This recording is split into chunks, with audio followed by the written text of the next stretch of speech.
pagi dan salam sejahtera.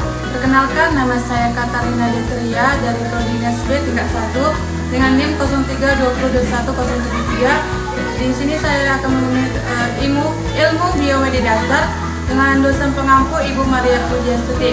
Baiklah, saya akan menjelaskan tentang anatomi fisiologi, sistem imunologi, dan hematologi. Sistem imunologi yang pertama itu pengertiannya. Imunologi adalah suatu ilmu yang mempelajari antigen, antibodi, dan fungsi pertahanan tubuh penjamu yang dipengaruhi oleh sel, terutama berhubungan imunitas terhadap penyakit, reaksi biologis, dan hipersensitif, alergi, dan penolakan jaringan. Sistem imun adalah suatu pertahanan manusia sebagai perlindungan terhadap infeksi dari makromolekul asing atau serangan organisme, termasuk virus, bakteri, protozoa, dan parasit. Sistem kekebalan juga berperan dalam perlawanan terhadap protein tubuh dan molekul lain seperti yang terjadi pada autoimunitas dan melawan sel yang terberasi menjadi tumor. Yang kedua, fungsi sistem imun. Yang pertama, sistem pertahanan tubuh memproteksi tubuh dari serangan patogen, artinya tubuh akan senantiasa sehat dan bugar dan tidak akan mudah terserang oleh penyakit jika kita memiliki sistem imun yang baik. Yang kedua, menjaga keadaan hemostatis atau keseimbangan tubuh.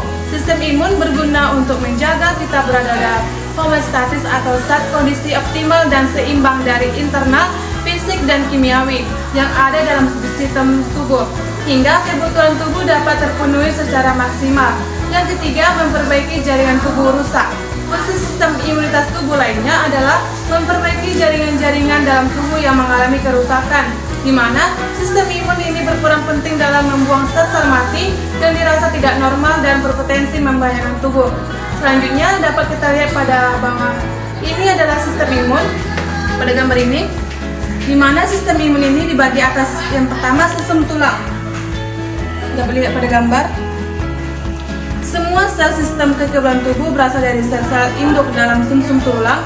Sumsum tulang adalah tempat asal sel darah merah, sel darah putih termasuk limfosit dan makrofag dan palatele. Yang kedua, timus. Dapat dilihat pada gambar. Ini adalah gambar pada timus. Gambar pada timus. Timus memproduksi dan memenetrasi pematangan T plasmafoid yang kemudian bergerak ke jaringan limfatik yang lain, di mana timbosit ini dapat berespon terhadap benda asing. Timus mengekspresikan dua hormon, yaitu hormon thymopoietin dan thymopoietin yang menstimulasi perkembangan dan aktivitas T limfosit. Baik di dalam timus ini ada limfosit sitostik, di mana limfosit yang berperan dari imunitas yang diperantarai oleh sel T sitostik memonitor sel di dalam tubuh dan menjadi aktif bila menjumpai sel dengan antigen permukaan yang abnormal. Saat sel T sitostik aktif, maka akan menghancurkan sel abnormal, di mana selanjutnya adalah limfosit T helper. Limfosit yang dapat meningkatkan respons sistem imun normal ketika distimulasi oleh antigen. Presenting sel seperti makro T helper melepas faktor yang menstimulasi proliferasi sel B limfosit. Selanjutnya, limfosit B. Tipe sel darah putih atau leukosit penting untuk imunitas yang diperantarai oleh antibodi humoral ketika distimulasi oleh antigen spesifik. Limfosit akan berubah menjadi sel memori dan sel plasma yang memproduksi antibodi.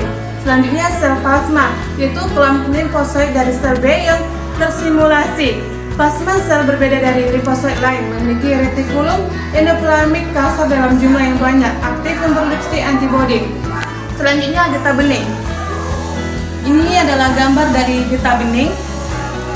Getah bening berbentuk kacang kecil terbaring di sepanjang perjalanan limfatik yang terkumpul dalam situs tertentu seperti leher, axillae, selangkangan, dan para aorta daerah. Selanjutnya, nodus limfaticus. Nodus limfaticus terletak sepanjang sistem limfatik, mengandung limfosit dalam jumlah yang banyak dan berperang melawan mikroorganisme yang masuk ke dalam tubuh, di mana limfe bergerak melalui sinus. Sel kotosoid menghilangkan benda asing. Pusat germinal merupakan produksi limfosit. Selanjutnya adalah tonsil. Ini dapat dilihat pada gambar. Tonsil adalah sekumpulan besar limfonoidi terletak pada rongga mulut dan nasofaring. 3 kelompok tonsil adalah tonsil palatit, tonsil lingual, dan tonsil pharyngeal. Selanjutnya limpa. Ini dapat dilihat pada gambar. Ini adalah gambar limpa. Limpa mendeteksi dan merespon terhadap benda asing dalam darah, merusak eritrosit tua dan sebagai penyimpan darah. Protein limpa terdiri dari 2 tipe jaringan itu, pulpa merah dan pulpa putih. Yang pertama, pulpa merah terdiri dari sinus dan di dalamnya terisi eritrosit. Yang kedua, pulpa putih terdiri dari limfosit dan makro benda asing di dalam darah yang melalui pulpa putih dapat menstimulasi limfosit. Baik, selanjutnya kita masuk ke mekanisme sistem imun bekerja, di mana saat antigen atau benda asing masuk ke dalam tubuh kita akan langsung mendeteksi benda asing tersebut dan segera mengaktifkan sistem pertahanan tubuh atau imun. Di mana sistem pertahanan tubuh ada 2 jenis, yaitu sistem pertahanan tubuh non-spesifik dan sistem pertahanan spesifik, atau bawaan dan sistem pertahanan tubuh spesifik. Yang pertama, pada saat pertahanan tubuh atau imun aktif, maka sistem pertahanan tubuh non-spesifik yaitu merupakan sistem pertahanan tubuh bawaan yang sudah ada jauh sebelum timbul serangan dan serangannya bersifat universal atau menyerang semua yang dianggap asing dan berbahaya oleh tubuh. Nah, pertahanan tubuh non-spesifik ini bekerja di permukaan tubuh dan juga bekerja di dalam sel. Lalu yang selanjutnya adalah sistem pertahanan tubuh spesifik, yaitu memiliki 2 aktor utama, yaitu sel B dan sel T. Dibedakan atas lokasi kerjanya, di mana sel B ini terutama bekerja pada cairan tubuh atau plasma dan interstisial, sedangkan sel T terutama bekerja secara intraseluler. Baik, kita masuk ke prinsip kerja sel B. Ini pada gambar. Pada awalnya, antigen akan langsung mengaktifkan sel. Sel B ini akan berproliferasi dan membentuk puluhan sel B. Ini akan membentuk sel memori yang berfungsi untuk mengikat jenis antigen atau musuh, sehingga pada serangan berikutnya antigen akan lebih mudah dikenali dan dilumpuhkan, dan sebagian lainnya akan menjadi sel plasma. Atau yang menghasilkan imunoglobulin atau antibodi titik, di mana hemoglobin ini merupakan pertahanan yang dikeluarkan di darah. Selanjutnya prinsip kerja sel T.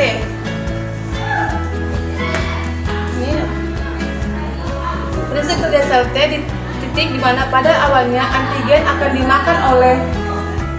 dimakan oleh sel dendrit yang berperan sebagai sel pengaji atau antigen presenting sel, di mana APC ini akan mengaktifkan sel helper dan sel T sitotoksik, berperan langsung dalam menghancurkan sel yang terinfeksi, sedangkan sel T helper akan merangsang proliferasi dan diferensiasi sel B spesifik yang membantu mengaktifkan sel sitotoksik yang mengeluarkan sitokin yang menstimulasi kerja makrofag dan sel natural killer. Selanjutnya kita masuk pada definisi hematologi. Hematologi adalah cabang ilmu kesehatan yang mempelajari darah, organ pembentukan darah dan penyakitnya. Hematologi berasal dari bahasa Yunani, yaitu haima, yang artinya darah. Darah manusia adalah cairan jaringan tubuh.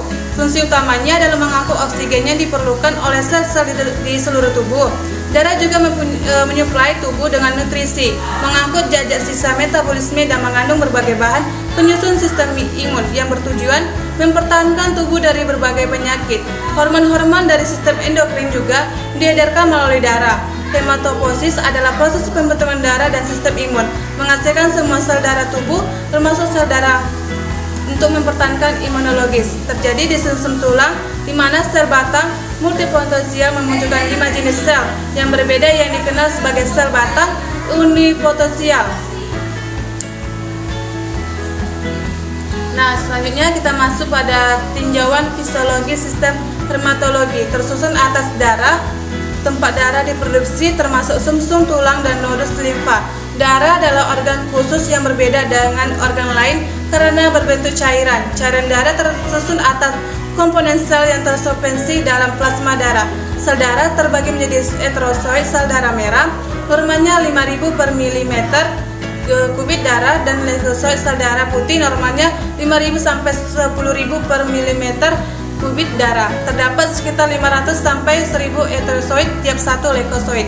Leukosit terdapat berada dalam beberapa bentuk: eosinofil, basophil, monosofit, neutrofil, dan limfosit. Selain itu dalam suspensi plasma juga fragmen-fragmen sel tak berhenti yang disebut trombosit. Normalnya 150.000 sampai 450.000 trombosit per milimeter kubik darah. Komponen seluler darah ini normalnya menyusun 40% sampai 45% volume darah. Fraksi darah yang ditempati oleh eritrosit disebut dengan hematoid. Darah terlihat sebagai cairan merah, opaque dan kental. Warnanya ditentukan oleh hemoglobin yang terkandung dalam sel darah merah. Volume darah manusia sekitar 7% sampai 10% berat badan normal dan berjumlah sekitar 5 liter. Darah bersirkulasi di dalam sistem vaskuler dan berperan sebagai penghubung antara organ tubuh, membawa oksigen yang diabsorpsi oleh paru dan nutrisi yang oleh traktus gastrointestinal ke sel tubuh untuk metabolisme sel. Darah juga mengangkut produk sampah yang dihasilkan oleh metabolisme ke paru, kulit, dan ginjal yang akan ditransformasi dan dibuang keluar dari tubuh. Darah juga membawa hormon dan antibodi ke tempat sasaran dan tujuan. Selanjutnya, tulang susum. Tulang menempati bagian dalam spons dan bagian tengah rongga tulang. Panjang sumsum merupakan 4% sampai 5% berat badan total, sehingga merupakan yang paling besar dalam tubuh. Sumsum juga berwarna merah dan kuning. Sumsum merah merupakan tempat produksi sel darah merah aktif dan merupakan organ hematopoietik penghasil darah utama. Sedangkan sumsum kuning tersusun terutama oleh lemak dan tidak aktif dalam produksi elemen darah. Selama masa kanak-kanak, sebagian besar sumsum berwarna merah. Sesuai dengan mempertahankan usia, sebagian besar sumsum tulang panjang mengalami perubahan menjadi sumsum tulang kuning, namun masih mempertahankan potensi untuk kembali berubah menjadi jaringan hematopoietik apabila diperlukan.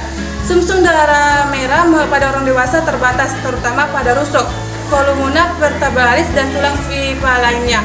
Sumsum sangat banyak mengandung pembuluh darah dan tersusun atas jaringan ikat yang mengandung sel bebas, di mana sel paling primitif dalam populasi sel bebas ini adalah sel sistem yang merupakan prekursor dari dua garis keturunan sel yang berbeda, di mana garis keturunan mikeloid meliputi eritrosit, jenis eukaryosit, dan trombosit.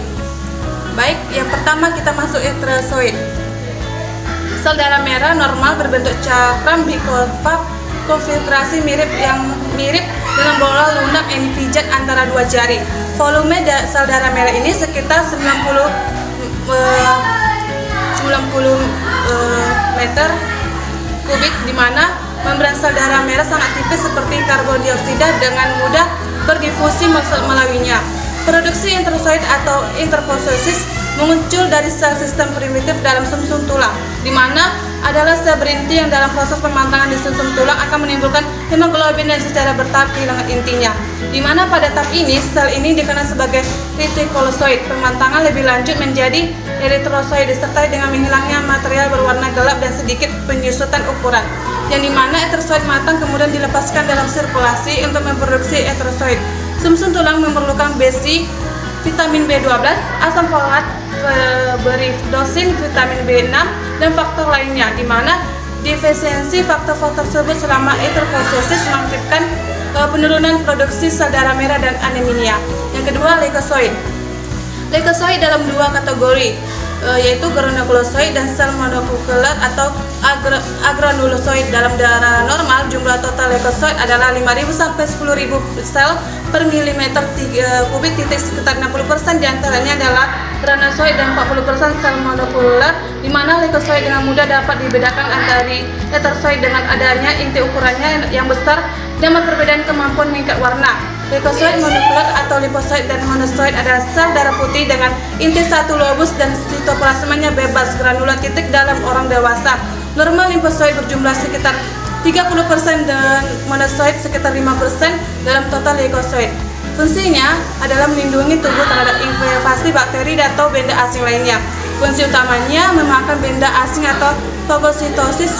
Neutrofil tiba di tempat dalam waktu 1 jam setelah adanya reaksi peradangan dan memulai fagosintesis, namun relatif berumur pendek. Sedangkan fungsi limfosit terutama menghasilkan substansi yang membantu penyerangan benda asing. sekelompok limfosit atau membunuh sel secara langsung atau menghasilkan berbagai limfokin, suatu substansi yang memperkuat aktivitas sel fagostatik, dan empok limfosit lainnya atau limfosit B menghasilkan antibodi suatu molekul protein yang akan menghancurkan benda asing dengan berbagai mekanisme. Selanjutnya kita masuk pada trombosit. Trombosit merupakan partikel kecil berdiameter 2-4 mm yang terdapat dalam sirkulasi plasma darah. Karena dalam mengalami distensi cepat dan mudah, jumlahnya selalu berubah antara 150.000 dan 450.000 per milimeter kubik darah, tergantung jumlah yang dihasilkan bagaimana digunakan kecepatan kerusakan.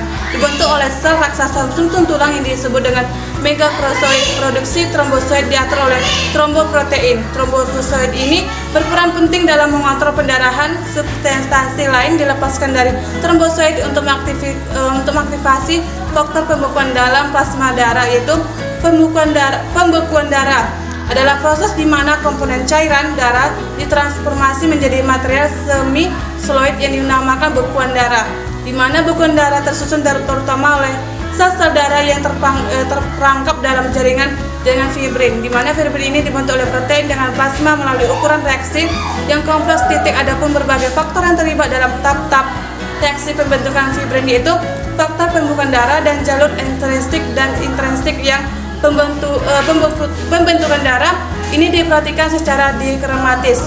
Selanjutnya plasma darah. Plasma apabila elemen seluler diambil darah, bagian cairan yang tersisa dinamakan plasma darah. Plasma darah ini mengandung ion, protein, dan zat lain. Apabila plasma ini dibiarkan membeku, sisa cairan yang tertinggal dinamakan serum, di mana serum ini mempunyai kandungan yang sama dengan plasma kecuali kandungan fibrinogen dan beberapa faktor pembekuan. Yang pertama, protein plasma yang tersusun terutama oleh albumin atau globin. Yang kedua, gamma globin yang tersusun utama oleh antibodi. Protein ini dihasilkan oleh limfosit dari sel plasma. Yang ketiga, albumin yang terutama penting pemeliharaan volume cairan dalam sistem vaskular. Albumin ini dihasilkan oleh hati yang memiliki kapasitas mengikat berbagai zat yang ada dalam plasma. Baik, sekian dapat saya sampaikan menjelaskan tentang anatomi fisiologi sistem imun. Saya mohon maaf apabila ada tutur kata saya yang salah. Saya akhiri dengan selamat pagi, salam sehat, salam setika, Santa Elizabeth Medan. Terima kasih.